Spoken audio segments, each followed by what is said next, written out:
Assalamualaikum warahmatullahi wabarakatuh. Halo semua, perkenalkan nama saya Arsy Rahmatul Vicky, mahasiswi program Pendidikan Bahasa dan Sastra Indonesia, Fakultas Keguruan dan Ilmu Pendidikan Universitas Ahmad Dahlan.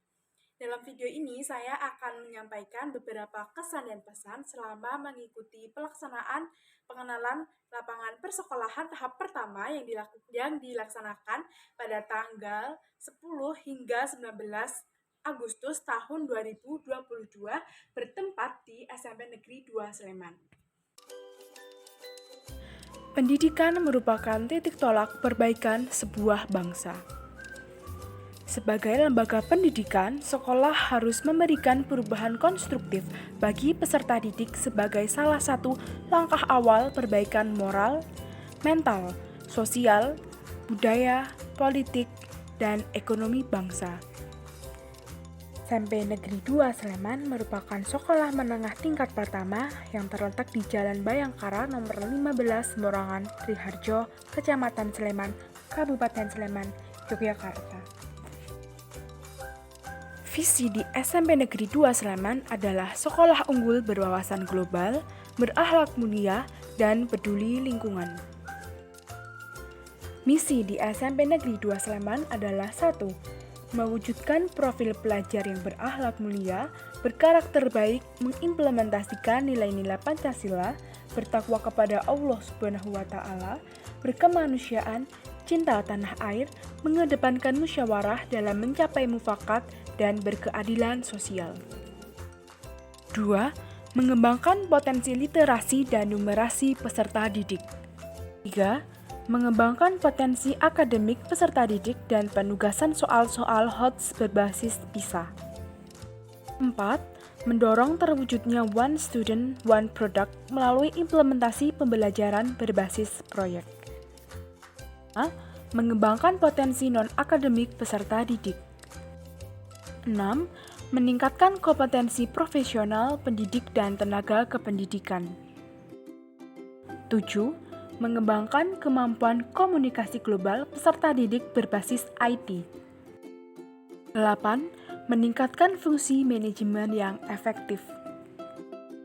9. Menciptakan lingkungan sekolah sebagai wahana membentuk peserta didik yang komunikatif, kolaboratif melalui berbagai media termasuk organisasi. 10. Mengelola limbah yang ada di sekolah menjadi barang berkah. Kegiatan 3S atau senyum, salam, dan sapa dilakukan oleh seluruh warga sekolah. Setiap pagi, guru-guru berdiri di depan gerbang untuk melakukan kegiatan senyum, salam, sapa dengan siswa. Begitupun sebaliknya, siswa juga melakukan kegiatan senyum, salam, sapa tersebut. Kegiatan 3S dilakukan kapanpun dan dimanapun. Dalam anjuran menjaga kebersihan di SMP Negeri 2 Sleman terdapat 4 poin sebagai berikut. Yang pertama, peserta didik wajib menjaga lingkungan kelasnya masing-masing. Yang kedua, peserta didik tidak menggunakan plastik dalam rangka mensukseskan gerakan bebas plastik. Yang ketiga, peserta didik wajib menjaga kebersihan dan keamanan fasilitas sekolah seperti ruang kelas, toilet, musola, perpustakaan, laboratorium, dan fasilitas lainnya. Dan yang keempat, peserta didik wajib menjaga, merawat, dan melestarikan tanaman-tanaman yang ada di sekolah. Di SMP Negeri 2 Sleman dianjurkan untuk memanfaatkan waktu kosong dengan kegiatan-kegiatan positif.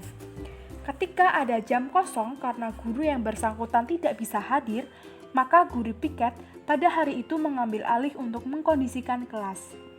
Pada hari Jumat, ketika peserta didik laki-laki melaksanakan ibadah sholat Jumat, maka peserta didik perempuan berkumpul di aula untuk melakukan kegiatan positif seperti sharing hal positif maupun kegiatan lainnya.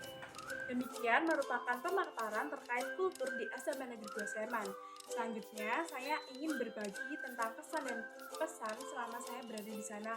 Walaupun di sana saya tidak lama, tapi saya mendapatkan beberapa pengalaman berharga yang bisa saya sampaikan. Yang pertama, mengenai kultur sekolah dan kebiasaan-kebiasaan baik yang diterapkan.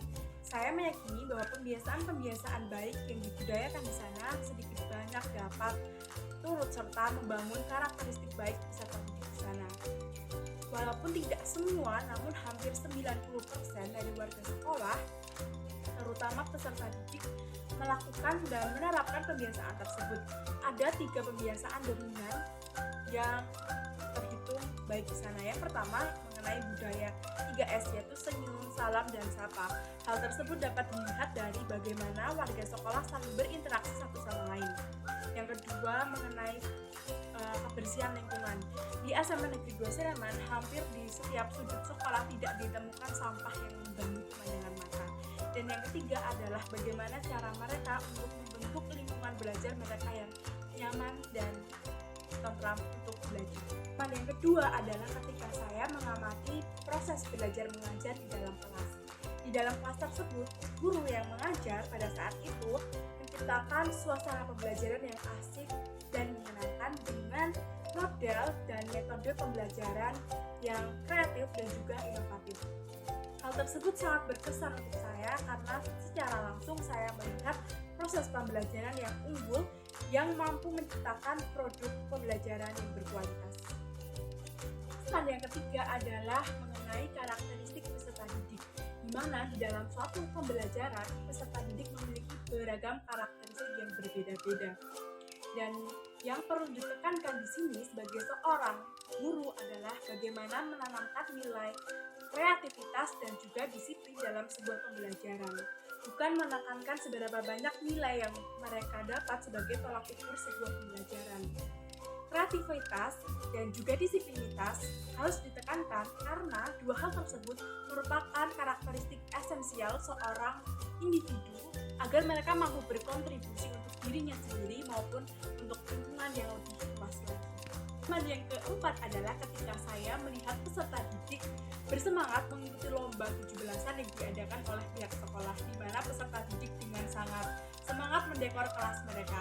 Mereka melukis bagian belakang tembok kelas mereka. Dari lukisan tersebut dapat disimpulkan bahwa mereka memiliki gagasan kreatif yang disalurkan melalui lukisan yang ekspresif. Terakhir adalah pesan untuk diri saya sendiri sebagai seorang calon tenaga pendidik.